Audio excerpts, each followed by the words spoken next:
ಇವತ್ತಿನ ವಿಡಿಯೋದಲ್ಲಿ ನಾನು ನಿಮಗೆ ಒಂದು ಸಿಂಪಲ್ ಆಗಿ ಹಾಗೆಯೇ ಸೂಪರ್ಬ್ ಆದಂತಹ ಫ್ರೈಡ್ ರೈಸ್ ಮಾಡೋ ವಿಧಾನನ ತೋರಿಸ್ತಾ ಇದ್ದೀನಿ.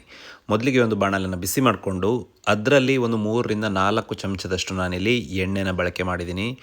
ಎಣ್ಣೆ ಬಿಸಿ ಆದಮೇಲೆ ಇದಕ್ಕೆ ಚೆನ್ನಾಗಿ ಹೆಚ್ಚಿರುವಂತಹ ಒಂದು 10 ಎಸಳು ಬೆಳ್ಳುಳ್ಳಿ, ಒಂದು ಅರ್ಧ ಇಂಚಿನಷ್ಟು ಶುಂಠಿ, ಹಾಗೆಯೇ ಒಂದು 3ರಿಂದ 4 ಹಸಿಮೆಣಸಿನಕಾಯಿ.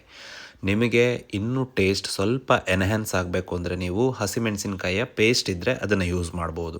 ಹೈ ಫ್ಲೇಮಲ್ಲಿ ಒಂದು 30 ಸೆಕೆಂಡ್ ಅದು ಫ್ರೈ ಆದಮೇಲೆ ಅದಕ್ಕೆ ಹೆಚ್ಚಿರುವಂತಹ ಒಂದು ಈರುಳ್ಳಿ ಹಾಕ್ತಾಯಿದ್ದೀನಿ. ಹಾಗೆಯೇ ಈರುಳ್ಳಿ ಸ್ವಲ್ಪ ಫ್ರೈ ಆದಮೇಲೆ ಸ್ವಲ್ಪ ಎಲೆಕೋಸು ಹಾಗೆಯೇ ಕ್ಯಾರೆಟ್. ಇದ್ರ ಜೊತೆಗೆ ಈ ತರಕಾರಿಗಳಿಗೆ ಸ್ವಲ್ಪ ಉಪ್ಪನ್ನು ಇಲ್ಲಿ ಸೇರಿಸ್ಕೋಬೇಕು, ಜಾಸ್ತಿ ಹಾಕೋಬೇಡಿ. ಆಮೇಲೆ ನಾವು ಅನ್ನದ ಜೊತೆ ಆ್ಯಡ್ ಮಾಡ್ಕೋಬಹುದು.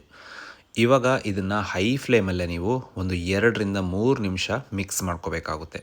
ಈ ಥರ ಮಿಕ್ಸ್ ಮಾಡ್ಕೊಂಡಾದಮೇಲೆ ಈರುಳ್ಳಿಯ ಸೊಪ್ಪನ್ನು ಇಲ್ಲಿ ನಾನು ಯೂಸ್ ಮಾಡ್ತಾಯಿದ್ದೀನಿ ಸ್ವಲ್ಪ, ಹಾಗೆಯೇ ಸ್ವಲ್ಪ ಕ್ಯಾಪ್ಸಿಕಮ್ ಕೂಡ ಇಲ್ಲಿ ಕಟ್ ಮಾಡಿ ಹಾಕ್ಕೊಳ್ತಾ ಇದ್ದೀನಿ. ಯಾವುದೇ ಫ್ರೈಡ್ ರೈಸ್ ಮಾಡೋದಾದರೂ ಕೂಡ ಈರುಳ್ಳಿಯ ಸೊಪ್ಪು ತುಂಬ ಚೆನ್ನಾಗಾಗುತ್ತೆ.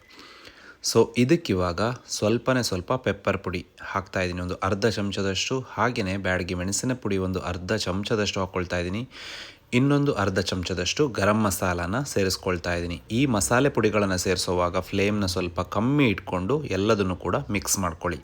ಇದಾದಮೇಲೆ ಆಪ್ಷನಲ್, ಇವಾಗ ನೀವು 2 ಮೊಟ್ಟೆಗಳನ್ನು ಸೇರಿಸ್ಕೋಬೇಕು. ಯಾರಿಗೆಲ್ಲ ವೆಜ್ ಬೇಕೋ ಅವರು ಮೊಟ್ಟೆನ ಸೇರಿಸದೆ ಕೂಡ ಈ ಫ್ರೈಡ್ ರೈಸ್ನ ಮಾಡಬಹುದು. ಜಸ್ಟ್ ಏನು ಅಂತ ಹೇಳಿದರೆ ಮೊಟ್ಟೆ ಹಾಕುವಂತಹ ಒಂದು ಸ್ಟೆಪ್ ಏನಿದೆ ಅದನ್ನು ಸ್ಕಿಪ್ ಮಾಡ್ಕೋಬೇಕು. ಹಾಗೆಯೇ ಮೊಟ್ಟೆ ಹಾಕಿದ ಮೇಲೆ ಇಮಿಡಿಯೇಟಾಗಿ ಮಿಕ್ಸ್ ಮಾಡೋಕ್ಕೆ ಹೋಗಬೇಡಿ, ಆ ಥರ ಚೆನ್ನಾಗಾಗೋದಿಲ್ಲ. ನೀವು ಸ್ವಲ್ಪ ಹೊತ್ತು ಬಿಟ್ಬಿಡಿ. ಆ ಬಿಳಿ ಭಾಗ ಏನಿದೆ ಅದು ಸ್ವಲ್ಪ ಗಟ್ಟಿ ಆದಮೇಲೆ ಎಲ್ಲದನ್ನು ಕೂಡ ಮಿಕ್ಸ್ ಮಾಡಿಕೊಂಡು ಇವಾಗ ಬೇಯಿಸಿ ಇಟ್ಟಿರುವಂತಹ 3 ಕಪ್ ಅನ್ನನ ಇಲ್ಲಿ ನಾನು ಸೇರಿಸ್ಕೊಳ್ತಾ ಇದ್ದೀನಿ. 1 ಟೇಬಲ್ ಸ್ಪೂನಷ್ಟು ವಿನೆಗರ್ ಹಾಕ್ಕೊಳ್ತಾ ಇದ್ದೀನಿ. 1 ಟೇಬಲ್ ಸ್ಪೂನಷ್ಟು ಗ್ರೀನ್ ಚಿಲ್ಲಿ ಸಾಸ್, ಇದು ಕೂಡ ಆಪ್ಷನಲ್, ಇಲ್ಲ ಅಂದರೆ ನೀವು ಸ್ಕಿಪ್ ಮಾಡ್ಬೋದು. ಹಾಗೆಯೇ 1.5 ಟೇಬಲ್ ಸ್ಪೂನಷ್ಟು ಸೋಯಾ ಸಾಸ್ನ ಹಾಕ್ಕೊಳ್ತಾ ಇದ್ದೀನಿ. ಅಂದರೆ 1 ಕಪ್ ಅನ್ನಕ್ಕೆ ನೀವು ಅರ್ಧ ಚಮಚದಷ್ಟು ಸೋಯಾ ಸಾಸ್ ಹಾಕಿದರೆ ಸಾಕು.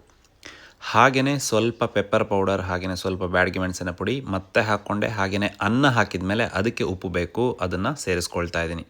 ಹಾಗೆಯೇ ಸ್ವಲ್ಪ ಈರುಳ್ಳಿಯ ಸೊಪ್ಪನ್ನು ನಾನು ತೆಗೆದಿಟ್ಟಿದ್ದೆ, ಅದನ್ನು ಲಾಸ್ಟಿಗೆ ಸೇರಿಸ್ಕೊಂಡು ಎಲ್ಲದನ್ನು ಕೂಡ ಇವಾಗ ಕಂಬೈನ್ ಮಾಡ್ಕೋಬೇಕು ಹೈ ಫ್ಲೇಮಲ್ಲಿ. ಈ ಥರ ಹೈ ಫ್ಲೇಮಲ್ಲಿ ಮಾಡಿದರೆ ನಿಮಗೆ ಆ ರೋಸ್ಟ್ ಆಗಿರುವಂತಹ ಒಂದು ಅರೋಮ ಸಿಗುತ್ತೆ.